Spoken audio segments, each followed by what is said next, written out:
কীর্তন করলে প্রণামী তো অবশ্যই পড়ে, কিন্তু সেগুলি তাদের আত্মসাৎ না করে ঠাকুর সেবায় দেওয়াটাই বাঞ্ছনীয় বলে মনে করি।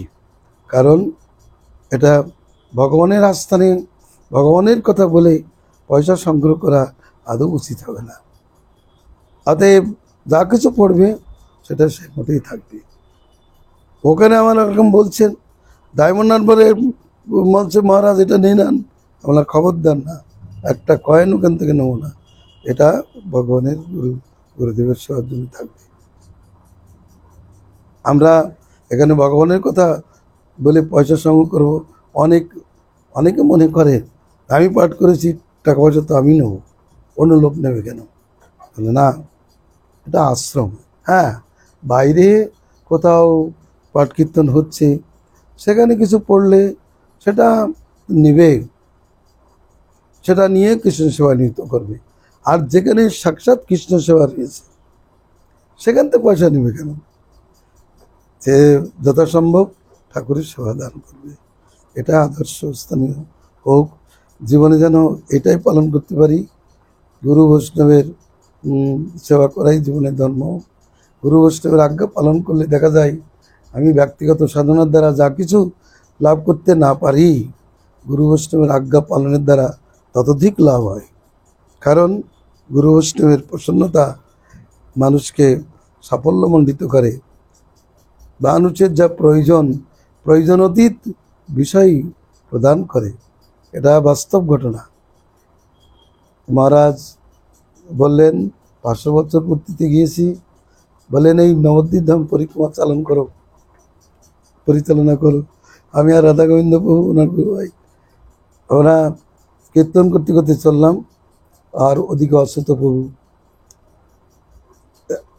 আর এদিকে সব মহারাজের কাছে থেকে অফিসের যা কিছু দেখাশোনার কাজ করতেন। তো বলেন যে সেখানে সেবা করতে হবে, সেখান থেকে কিছু গ্রহণ করবার প্রবৃত্তি আদৌ রাখবে না। আদর্শ স্থানে থাকা উচিত। আমি যখন বসিরহাট মঠে ছিলাম তখন আমার কাছে গণেশ বলে একটা ছেলে ছিল, আমার সঙ্গেই ভিক্ষাদি করতো, চলতো। ওকে বাজার করতে বলে বাজার করে এনে দিত। এত নম্র ছেলে। তো ওখানে দুজন মহারাজ গিয়েছিলেন, 2 দিন ছিলেন। তারা বলছে যে মহারাজ, একটা বিষয় আমি দেখলাম, আপনার এখানে যেখানে সেখানে টাকা পয়সা পড়ে থাকে, কিন্তু আমি তো এদিক ওদিক হতে দেখছি না। মানে আমার এখানে যারা থাকে তারা কোনোদিন একটা পয়সায় হাত দেবে না। ওই যে ছেলেটা, ও কোনোদিন একটা পয়সায় হাত দেয় না, সব কিছু গুছিয়ে আমার কাছে এনে দেয়, ঠাকুর সেবার জন্য বিশেষ দিয়ে দেয়। অতএব মঠের জিনিস এটা গ্রহণ করবে কি? হ্যাঁ, ঠাকুর সেবার জন্য গুছিয়ে রাখবে, কিন্তু নিজে গ্রহণ করবে না। নিজে প্রয়োজন হলেই সেখানে দিবে। এত মহারাজদের আদর্শ ছিল।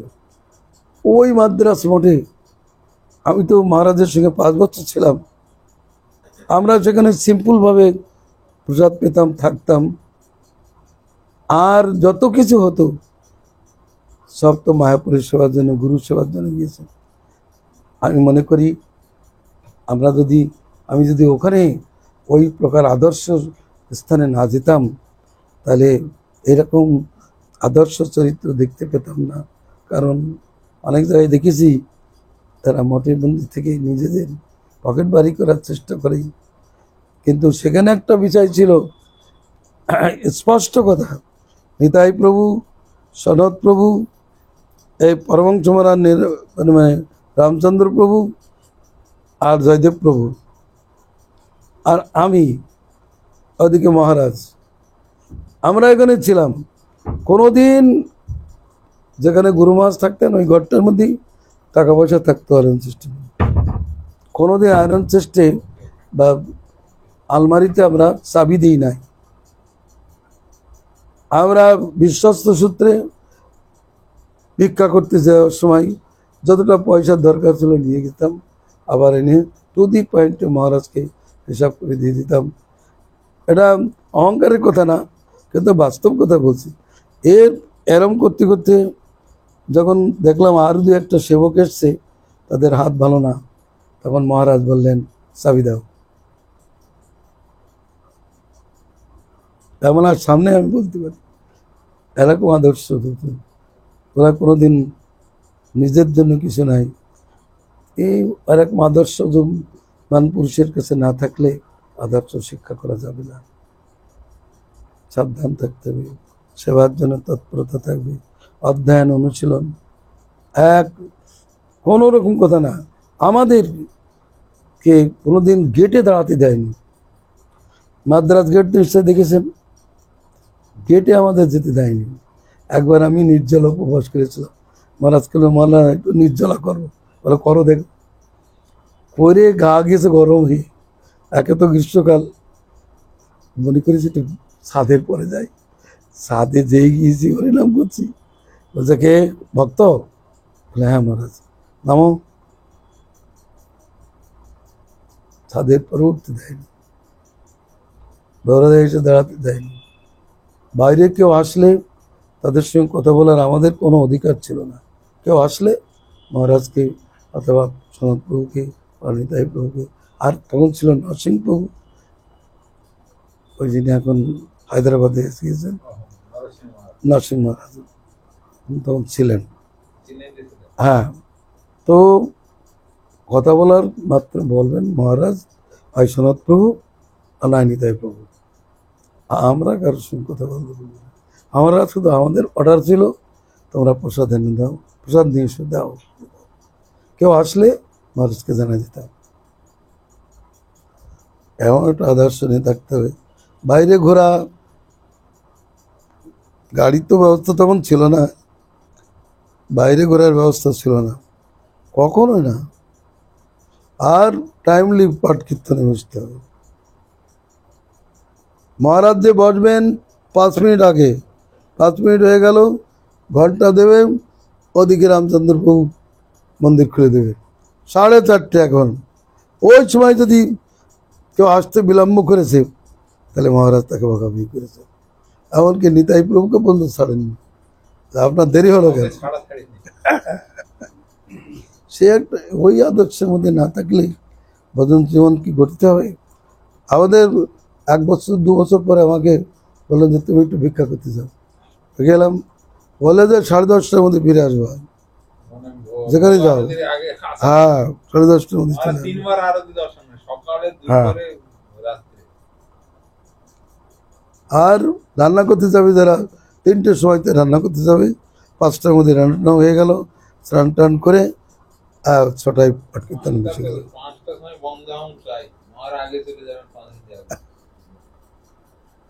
তখন যে আসুক আর তার সঙ্গে কোনো কথা নেই। যত বড় অফিসার আর সব ছিল যে 4টা থেকে 5টা মারা কথা বলে, তার মধ্যে এগুলো আদর্শ স্থানীয়, এরকম শিক্ষা করতে হবে। গুরু বৈষ্ণবের কাছ থেকে এরকম আদর্শ অবশ্যই শিক্ষণীয় বিষয়। সেই জন্য মনটা মাঝে মাঝে কানে, তাদের কাছে থেকে আমরা মানুষ হয়েছি, আর এখন তারা মাথার পরে নাই। আমাদের এখন গাইড করা লোক হচ্ছে না, নিজেরা কি গাইড হয়? গাইড থাকতে হয়, উপরে রাখতে হয়। মাথার পরে ছিলেন, আমরা নিশ্চিন্ত ছিলাম। আর মহারাজ আর নিতাই প্রভু সনাত প্রভু যখন ওখান থেকে চলে আসলেন, তখনই উৎপাত আরম্ভ হয়ে গেল। সে উৎপাত এখনো চলছে। অতগুলো লোক ওখানে থাকে, পাঠ কীর্তনে ওই প্রত্যেকে একদিন করে পাঠ করবে, সেই মাত্র করবে। শ্রোতা হয়তো 1-2 জন হয় কি না, এরা পাঠ কীর্তনে বসে না।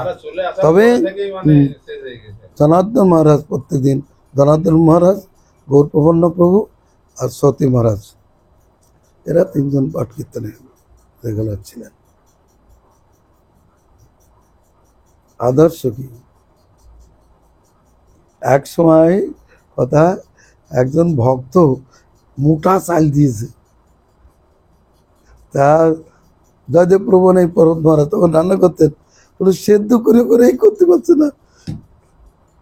বলে যে এটা এটা ই করা যাবে না মহারাজ, সিদ্ধ করতে অনেক সময় লাগছে, খরচপত্র ইয়ে আছে। মহারাজ বললেন না, ভিক্ষায় দিয়েছে, ওটাই খেতে হবে। এটা নয় যে আমরা গরু খাওয়াই দেবো বা অন্য কোথায় ইয়ে বেছে দেবো। এরকম বিষয় না, সেই একটা আদর্শের মধ্যে ছিলাম। জয় গোবিন্দ, জয় হোক। আদর্শ শিক্ষা করতে হবে, প্রজন জীবন শিক্ষা করতে হবে। কোন রকম, তখন তো ফোন ছিল না, তো ওই ফোন ছিল একটা ল্যান্ড ফোন ধরা। আমাদের তো ফোন ধরার কোনো কথাই ছিল না।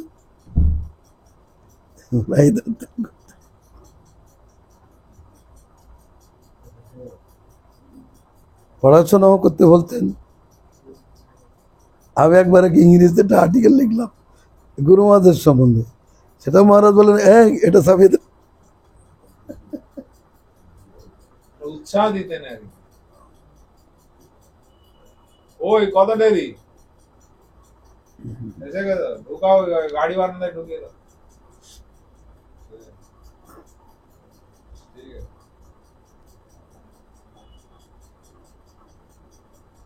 মহারাজের হাতের লেখার একটা বই ছিল, সেটা আছে তো, ডায়েরি মতো। সারা লাইভ মহারাজ উনি কিন্তু প্রত্যেক দিন শোয়ার সময় লিখে শেষ করে তার সারাদিন কি কি হলো। ভক্তিবিনোদ ঠাকুর যেমন আত্মচরিত্র লিখেছেন, ওনারা দেখেছে। মহারাজ এখানে রাইটে লিখছেন, বাঁ চোখ স্পন্দন করছে, হয়তো সাময়িক বিপদ আসতে পারে, পরে লিখে রেখে আসছে না এবারে আসতে গিয়ে পড়ে গেছে। কি বললেন? মহারাজ ডায়েরিতে লিখছেন যে বাঁ চোখ স্পন্দন করছে, হয়তো সাময়িক বিপদ আসতে পারে, লিখে রেখে এই ঘরে কি যেন এসছে না। আচ্ছা, এসে যেতে গিয়ে মাথা টাথা ঘুরে পড়ে গেছে। সঙ্গে সঙ্গে ডক্টর কল করে অ্যাম্বুলেন্স এনে মহারাজ ভর্তি করা। ডায়েরি দেখা হয় যে লেখা সেই অবধি শেষ।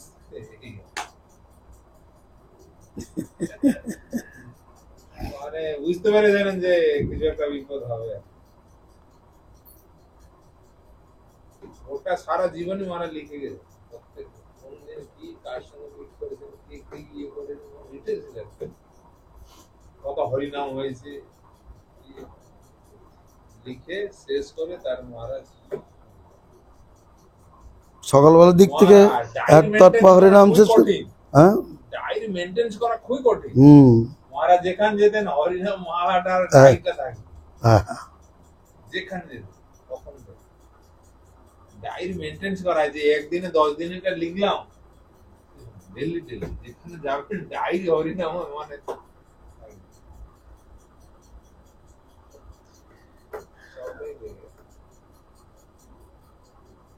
তারপরে কি মহারাজ সাধারণভাবে চলেছে, একদম ছোট্ট একটা ম্যাট ছিল মাত্র, আর একটা বালিশ ছিল, একটা মশারি ছিল, কিচ্ছু না।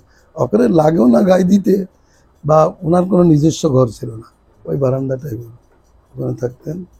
নিতাইপু ওই জায়গায় থাকতেন, আমরা এই পাশে থাকতাম। মহারাজ অত বড় বড় প্রোগ্রাম করেছেন, এই যে মহারাজ শিলিগুড়িতে আজ অত ভক্ত, মহারাজ প্রচারটা করেছেন কিভাবে? যেতেন বৈশাখে জ্যৈষ্ঠ মাসে, কোথায় স্কুলতে থাকছেন, মাঠে বাথরুম, টিউবওয়েল দিয়ে চান করা, বাড়িতে প্রোগ্রাম হয়তো 8-10 জন করে, এরকম করতে করতে গিয়ে 2-4টে শিশু হতে হতে আজ অত দূরে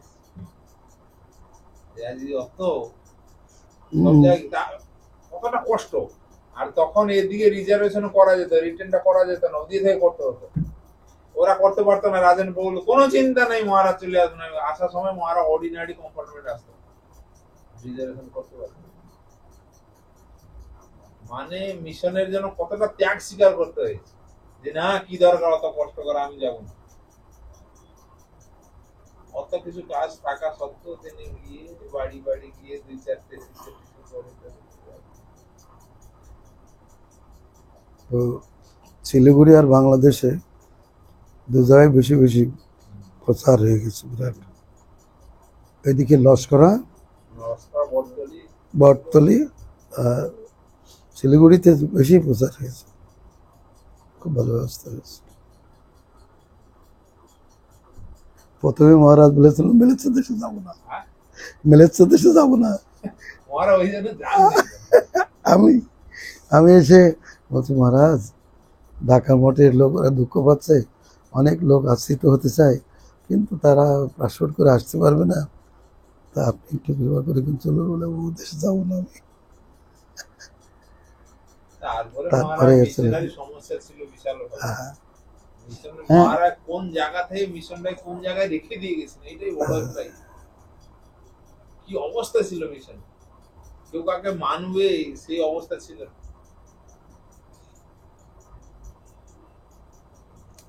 যাক, এখন তো শান্তিতে আমরা ভালোই আছি চৈতন্যপুরে, শান্তিতে চলো, এভাবে ভগবানের কৃপা হোক, চলুক আর জীবন ধন্য হোক, সকলে আনন্দিত। অন্যান্য আর বিশেষ করে সন্ন্যাসী মহারাজ সমস্ত বৈষ্ণবদের সঙ্গে মেশেন, অন্যান্য মঠের আচার্যরাও তাকে বা ভক্তরাও তাকে খুব ভালোবাসেন। এটা খুব একটা এই ব্যাস পূজায় অত লোক আসতো না, কিন্তু কত লোক এসছেন, এটা খুবই গৌরবের কথা। আপনার কয়েক বছর বাদ রাস্তায় আসা হচ্ছে। আমি এবার আসবো, আসো না মানে ওই কারণ, ওই কারণ হয়, তাই এবার বলেছি যে দেখো আমি থাকতে পারবো না, কারণ চৈতন্য মঠের উনি মহারাজ বলেছেন 150 বছরে মহারাজ বলেছেন 3 দিন প্রোগ্রাম করবো, ওই যোগপীঠের মন্দিরের ওখানেই 2 দিন ভালো করে হরিকথা প্রোগ্রাম করে প্রবোধের তিথি আর এখানে হয়তো ফাইনাল। হ্যাঁ।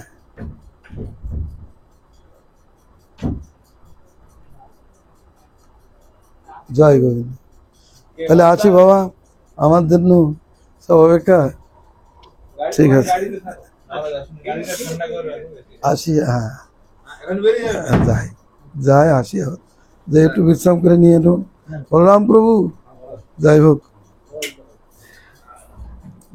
জানে প্রথম এ মহারাজের সঙ্গে আমার প্রথম থেকে পরিচয়, আমি যেদিনে আসি বাড়ি থেকে কৃষ্ণ শরণ প্রভু। আমার গলায় থাক বাবা, যাই হোক, ভালোভাবে সেবা করেছিল, আর সব এক সময় একযোগে। জয় গোবিন্দ।